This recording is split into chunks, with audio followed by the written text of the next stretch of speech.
Imagine a power so ancient, so consumed by rage, that it echoes through time itself. Have you ever felt a hatred so profound it could shatter empires? This is the story of the Amani. Zul'Aman, a name whispered in fear, etched in blood. Born from the primal forests, the Amani Trolls once ruled a kingdom of emerald and shadow.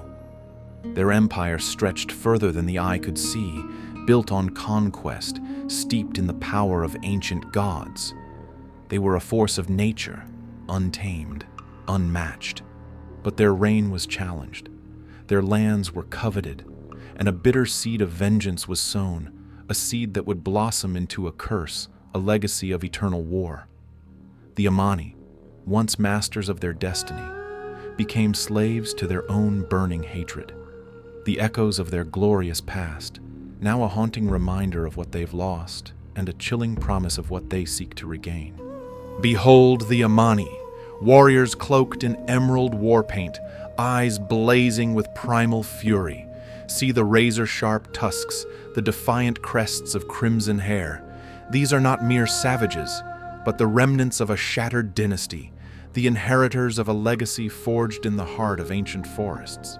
They are forest trolls, yes, but they are the apex of troll kind, the most cunning, the most brutal. Their lineage stretches back to the dawn of Azeroth, to the first empires that rose from the primordial jungles.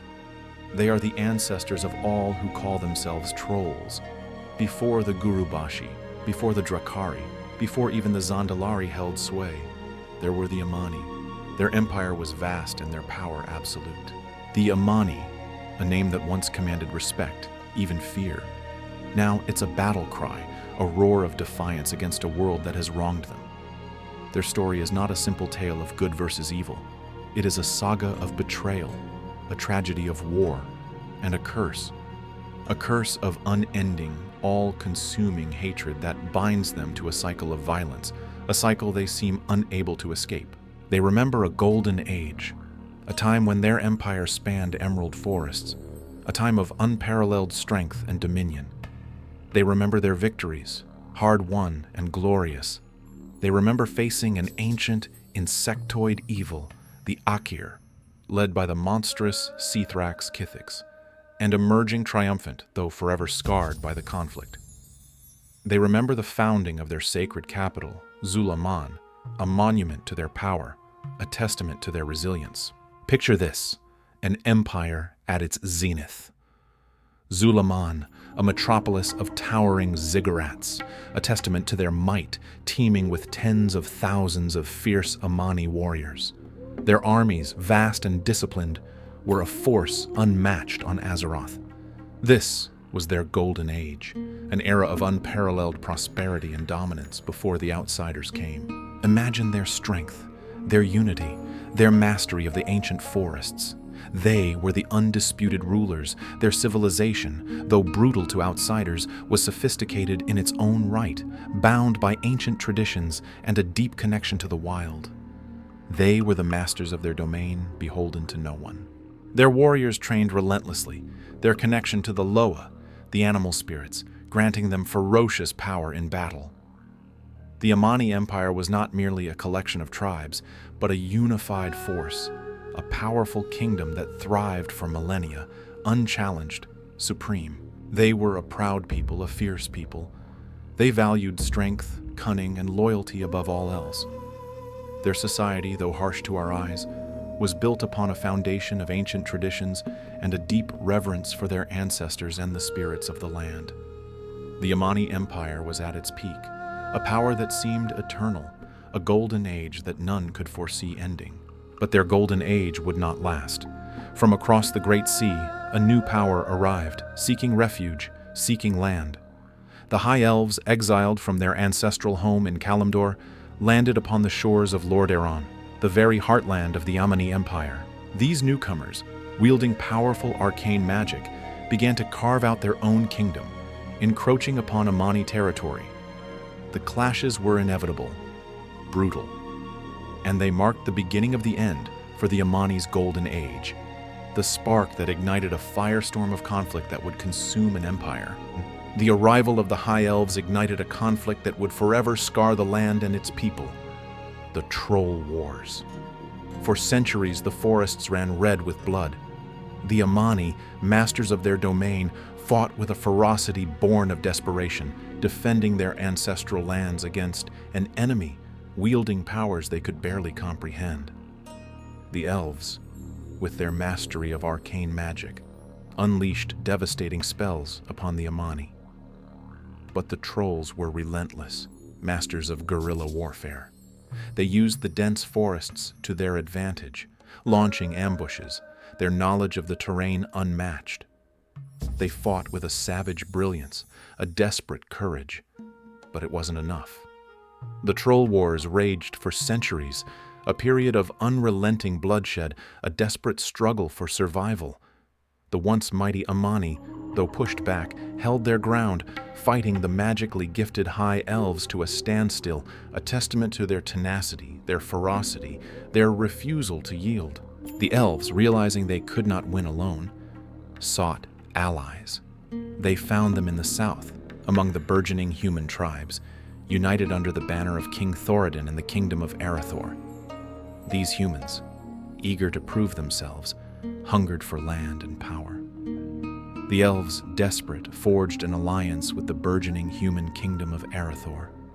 This alliance, a chilling pronouncement, would forever change the fate of the Amani. It was a pact sealed in desperation, a union that would spell doom for the Amani Empire. The arrival of the human armies, combined with the potent elven magic, proved to be the turning point.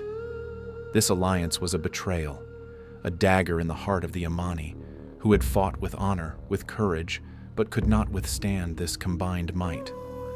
The tide of the war shifted. The human magi, tutored in the arcane arts by the elves, proved to be a decisive factor. They unleashed torrents of arcane fire upon the Amani ranks, a magic that burned with unnatural intensity, a magic that prevented the trolls' innate ability to regenerate. The human magi, wielding arcane fire, turned the tide. This was a new kind of warfare, a terrifying display of power that the Amani had no answer for. The Amani, unable to regenerate from these magical wounds, were decimated. Their lines broke, their defenses crumbled, and then came Fellow Malorn, the legendary blade of the Elven King, Anasterian Sunstrider. It is said that this blade was imbued with powerful enchantments, that it sang with arcane energy as it cleaved through troll flesh, spilling Amani blood across the fields of their ancestors, their sacred lands. Fellow Malorn, the Elven King's blade, cut down thousands of Amani, their blood soaking the fields. Each swing was a death knell for the Empire, a lament for a glorious past, a harbinger of a grim future. The fields ran red, the rivers choked with the dead. The Amani were not just defeated, they were massacred.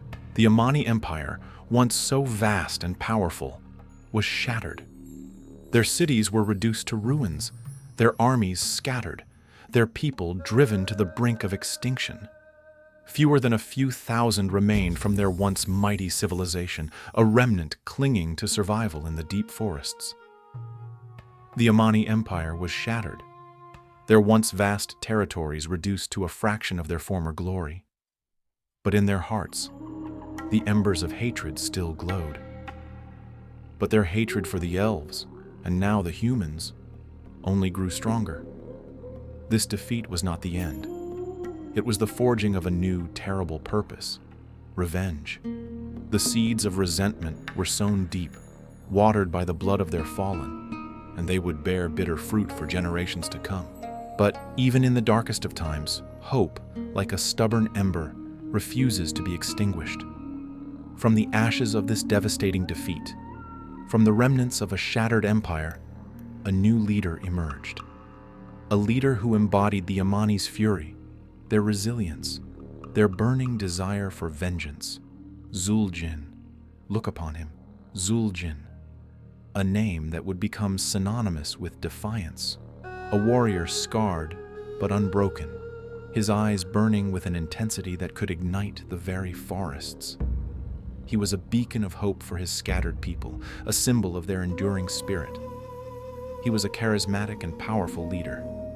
From the ashes of defeat rose Zul'jin, a warlord of unmatched ferocity. He rallied the surviving Amani, breathing new life into their shattered ranks. He spoke of past glories, of reclaiming their ancestral lands, of vengeance long overdue. His voice was a weapon, his words a fire that rekindled their fighting spirit. He swore to reclaim the Amani's lost lands and avenge their fallen. This was his oath, his sacred vow, the driving force behind his every action. He would not rest until the Amani were restored to their former glory, until their enemies were driven from their lands and made to pay for their transgressions. The flames of war were rekindled. When the Second War erupted, Zul'jin saw an opportunity, a chance to strike back at his hated enemies. He forged an unlikely alliance with the Orcish Horde, a force as brutal and as hungry for conquest as the Amani themselves. Zul'jin, seeing an opportunity for revenge, forged an alliance with the Orcish Horde. Together, he believed, they would drive the elves and humans from their lands.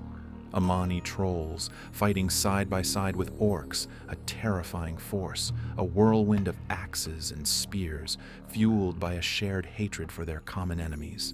For a time, it seemed as though Zul'jin's dream might be realized. The Horde, bolstered by the Amani's ferocity and knowledge of the terrain, pushed deep into elven territory. But the tide turned. The alliance, strengthened by their resolve and their magic, rallied. But fate, it seemed, was not on the Amani's side. The Horde was defeated, their armies scattered.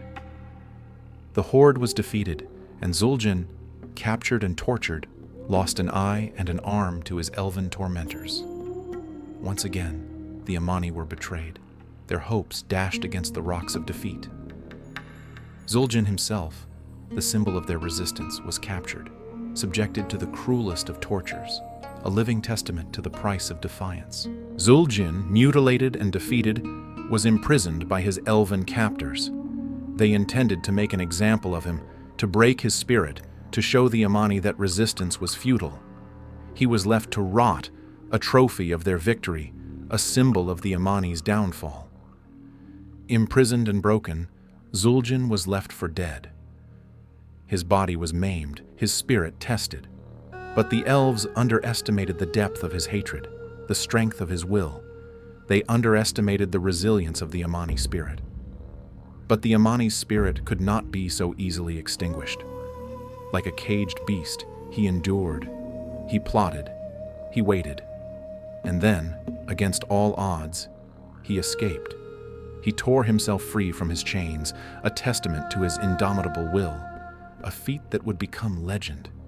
He returned to his people, not as a conquering hero, but as a fugitive, a shadow of his former self. Yet, his return sparked a fire in the hearts of the Amani. They saw in him their own enduring spirit, their refusal to surrender. He returned to Zul'Aman, a shadow of his former self, but with a hatred that burned brighter than ever. The torture he had endured had only served to harden his resolve, to fuel the flames of his vengeance. He was a living embodiment of the Amani's pain, their anger, their undying hatred. He vowed to restore the Amani to power, to reclaim their lost glory. But he knew that conventional warfare was no longer enough. They needed an edge, a power that could match the arcane might of their enemies. He gathered his people and made a pronouncement. They would turn to a power older than the elves, older than the humans, older even than the Empire itself. The Amani, like all trolls, worshipped ancient and powerful spirits known as the Loa. These were the animal gods of the wild, beings of immense power, deeply connected to the natural world. Eagle, bear, lynx, dragonhawk. Each represented a different aspect of the wild, a different facet of power. Seeking a power to match that of their enemies, Zul'jin turned to the ancient Loa, the animal gods of the Amani. He, along with the cunning Hex Lord Malakras, devised a plan. A desperate plan, a dangerous plan, but one that might give them the edge they so desperately needed. They would not merely worship the Loa, they would bind them. They would use dark and ancient rituals to draw the power of these animal spirits into themselves, to become vessels of their primal spirit, their untamed might. Through dark rituals, they would bind the power of these gods to their warriors. This was a pact with the ancient powers, a bargain struck in the depths of Zul'Aman. The Amani would become more than just warriors. They would become avatars of the Loa themselves, living embodiments of the wild, the ultimate weapons in their war against their enemies. Years later, as the world reeled from the demonic invasion known as the Burning Crusade, the Amani, empowered by their dark pact with the Loa, saw their chance. They launched a new offensive, a brutal campaign to reclaim their lost territories, to finally drive the elves from their ancestral lands. Their target, the Blood Elves, who, in a twist of fate, had joined the ranks of the Horde, the very force Zul'jin had once allied with. This was seen as the ultimate betrayal, a defilement of their ancient enemy. The Amani would have their revenge, even if it meant destroying their former allies. With the power of the Loa at their command, the Amani launched a new offensive against the Blood Elves, who had since joined the Horde. They fought with a terrifying new power, channeling the primal chakra of the animal spirits. They were no longer just trolls, they were something more. Warriors infused with the spirit of the bear became unstoppable juggernauts. Those blessed by the lynx moved with blinding speed, striking from the shadows. The eagle's power granted unparalleled agility, while the dragonhawk's fury rained fire upon their foes. Zul'Aman, once a symbol of Amani strength, was transformed into a fortress of dark power, a focal point for their Loa-infused might. It was a beacon of defiance, a testament to their burning hatred, a challenge to the world. Zul'Aman became a fortress of dark power, a symbol of the Amani's undying hatred. From its shadowed depths, the Amani struck at their enemies, spreading terror and chaos throughout the land. The drums of war echoed once more through the forests. The world took notice. Both the Horde and the Alliance, despite their own conflicts, recognized the threat posed by this renewed Amani aggression, this terrifying fusion of ancient power and burning vengeance. Adventurers from both the Horde and the Alliance, recognizing the threat posed by the empowered Amani, laid siege to Zul'Aman. The great gates were breached, the ancient halls stormed. The fate of the Amani once again hung in the balance, and in the heart of Zul'Aman, amidst the chaos of battle, stood Zul'jin. He had embraced the power of the Loa fully, becoming a conduit for their raw, untamed might. He was the ultimate weapon, the final embodiment of Amani rage. In a final, desperate battle, Zul'jin himself faced the champions of Azeroth. He fought with the fury of a cornered beast, transforming into the avatars of the Loa, wielding their power with unmatched skill. He was a whirlwind of claws, teeth, and raw elemental energy. He drew upon the full power of the Loa, transforming into their avatars. But even this was not enough. Despite his newfound power, despite his burning hatred, despite his decades of planning and fighting, he was ultimately outmatched. He was overwhelmed by their combined might, their relentless assault. Zul'jin, the last great warlord of the Amani, fell. His death was a devastating blow to the Amani, a symbol of their shattered hopes. His dream of a restored Amani Empire died with him. With his last breath, the flame of Amani resistance seemed to flicker and fade. Zul'jin's death created a power vacuum. Once again, the Amani were scattered, leaderless, their dreams of vengeance seemingly crushed forever. The remnants of their forces retreated into the shadows, their future uncertain. With Zul'jin gone, the Amani were once again left leaderless. But the spirit of the Amani, though wounded, was not broken. They had known defeat before, had tasted the bitterness of loss, yet they had endured. But from among them rose Dakara, a champion who vowed to continue the fight. A new leader emerged from the ranks, a warrior determined to keep the flame of Amani resistance alive, to carry the torch of their ancestors, to continue their fight, to never surrender no matter the cost. The legacy of Zul'jin, the legacy of the Amani, would live on. It would endure through Dakara. Years passed. The world was once again thrown into chaos, this time by the return of Deathwing, the corrupted dragon aspect. Amidst this turmoil, an ancient power stirred. From the mists of the South Seas, the Zandalari, the first trolls, the ancestors from whom all other troll tribes descended, emerged. These were not the savage trolls of the mainland. The Zandalari were a sophisticated society, keepers of ancient knowledge, wielders of powerful magic. They had watched from afar as their descendants struggled, as empires rose and fell. Now they saw an opportunity to act, to restore the trolls to their former glory. Led by the enigmatic prophet Zul, the Zandalari sent emissaries to the scattered troll tribes. They spoke of a new golden age, a united troll empire that would reclaim its rightful place in the world. They offered power, resources, and a chance to finally vanquish their enemies. The Zandalari, the ancient progenitors of all troll kind, saw an opportunity to restore the trolls to their former glory. Their message was clear: unite under the Zandalari banner, and together they would rise again. They would reclaim their lost lands, avenge their past defeats, and forge a new empire, stronger than ever before. They called upon all the tribes to unite under their banner. The Gurubashi, the Drakari, the Faraki, all were summoned, and so were the Amani. This was a call to their shared heritage, a chance to reclaim their destiny, an offer they could scarcely refuse. Dakara, the new leader of the Amani, saw in the Zandalari a glimmer of hope.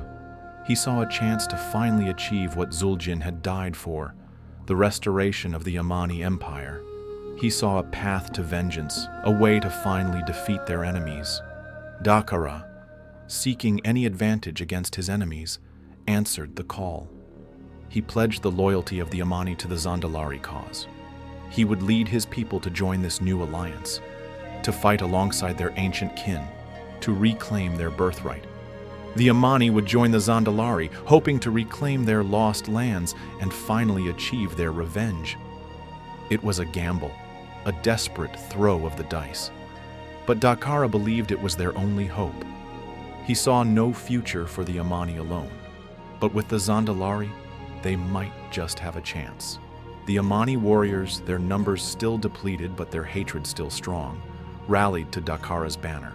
They marched to Zul'Aman, their ancient capital now under Zandalari influence, ready to fight once more for their lost glory. They were willing to put aside past differences, to unite with other troll tribes for the promise of a brighter future. But this new alliance, this resurgence of troll power, did not go unnoticed. The Horde and the Alliance, still locked in their own bitter conflict, saw the Zandalari's actions as a grave threat. They could not allow this new troll empire to take root. But the Horde and the Alliance would not stand idly by. Once again, the drums of war echoed through the forests of the eastern kingdoms. Once again, the gates of Zul'Aman became a focal point of conflict. The old alliances were tested, new strategies were formed. And so, for the second time in recent history, adventurers from both factions, hardened veterans of countless battles, prepared to lay siege to the ancient Amani capital. They were determined to crush this new troll alliance before it could fully mobilize. Deep within the heart of Zul'Aman, Dakara, the Amani champion, made his stand. He fought with the strength of a desperate man, with the fury of a people who had lost everything. He called upon the power of the Loa, upon the magic of the Zandalari, but it was not enough. He faced the champions of the Horde and Alliance, warriors who had battled gods and monsters, heroes who had faced down threats far greater than anything the Amani could muster. They had learned from their past encounters with Zul'jin, and they were prepared for Dakara's tactics. Dakara, despite his strength and the support of the Zandalari, met the same fate as his predecessor. He fell in battle, his dreams of a restored Amani Empire shattered. His death was a crushing blow to the already weakened Amani, another hero lost to their long and bloody history. The Amani were once again defeated, their numbers further dwindling. Their ranks, already thinned by decades of war, were reduced to a shadow of their former glory. Zul'Aman, once a symbol of their power, became a monument to their repeated defeats. They were pushed to the brink, their future hanging precariously in the balance. But the Amani were nothing if not resilient. They had faced extinction before, had clung to survival when all hope seemed lost. Even in this crushing defeat, they refused to surrender. Their hatred for their enemies, their desire for revenge, burned brighter than ever, fueled by their latest loss. When the Zandalari, undeterred by their setback in Zul'Aman, set their sights on the newly discovered continent of Pandaria, the Amani followed. They saw in this new land a new opportunity, a chance to rebuild, to regain their strength, to finally achieve their long-sought vengeance. Even in defeat, the Amani refused to give up. They followed the Zandalari to Pandaria, clinging to the hope of a future where they would finally reclaim their rightful place in the world.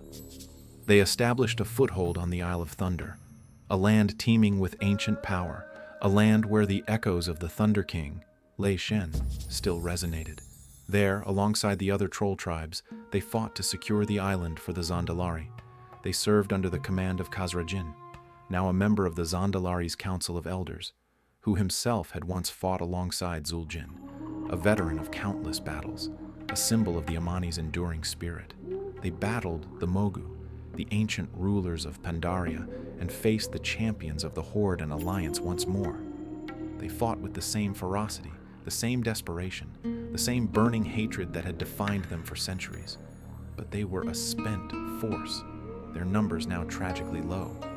Though their numbers had been reduced to a mere few hundred, their hatred remained as strong as ever.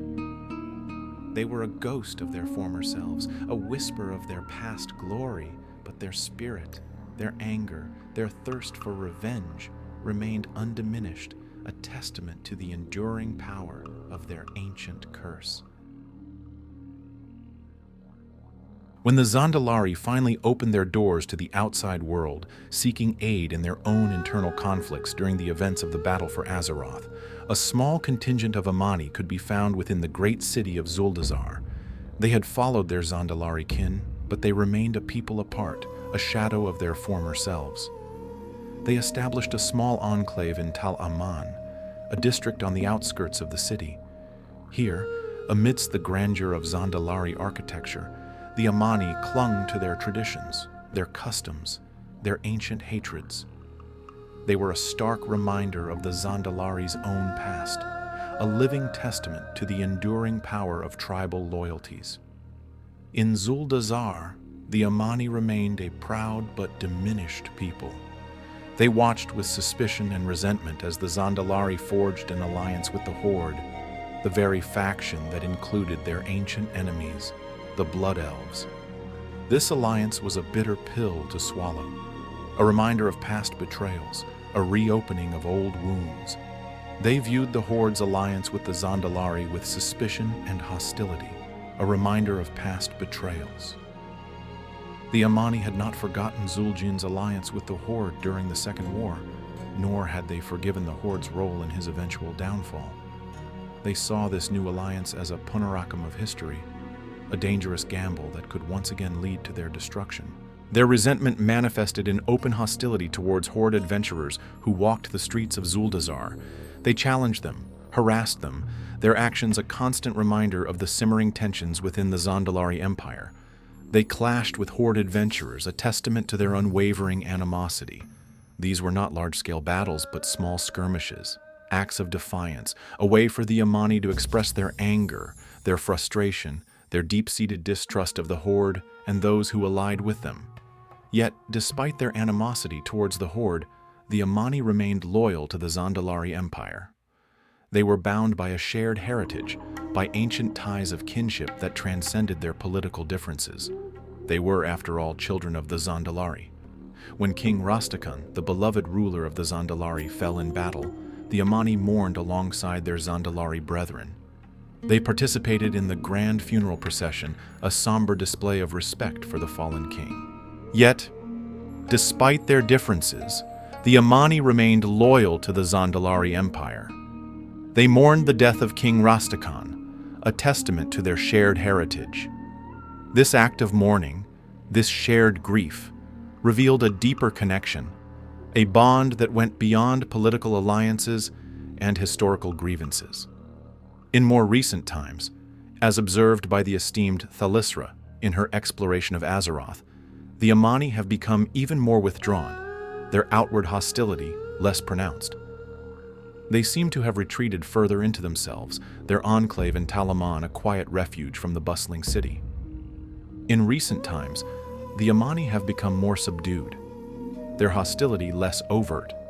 They no longer openly harass merchants or challenge adventurers. They have become a ghost of their former selves, a fading echo of a once mighty empire. They no longer harass merchants in their enclave, though their deep-seated resentment likely still simmers beneath the surface. This outward peace is likely a mask, a facade born of necessity. Their hatred, their desire for revenge, likely still burns within them, a banked fire waiting for a spark. The Amani are currently numbering only a few dozen. Their numbers have dwindled to almost nothing. Their numbers were reduced to a mere few hundred after the death of Dakara. Now only a handful remain, a testament to the devastating toll that centuries of war and conflict have taken on their people. They are the last embers of a dying fire, the final guardians of a fading legacy. Their current numbers are unknown, but estimates suggest no more than perhaps a few dozen, at most 100. The Amani are a people defined by their past, trapped in a cycle of hatred and revenge. Their history is a tragic saga of loss, betrayal, and unending conflict.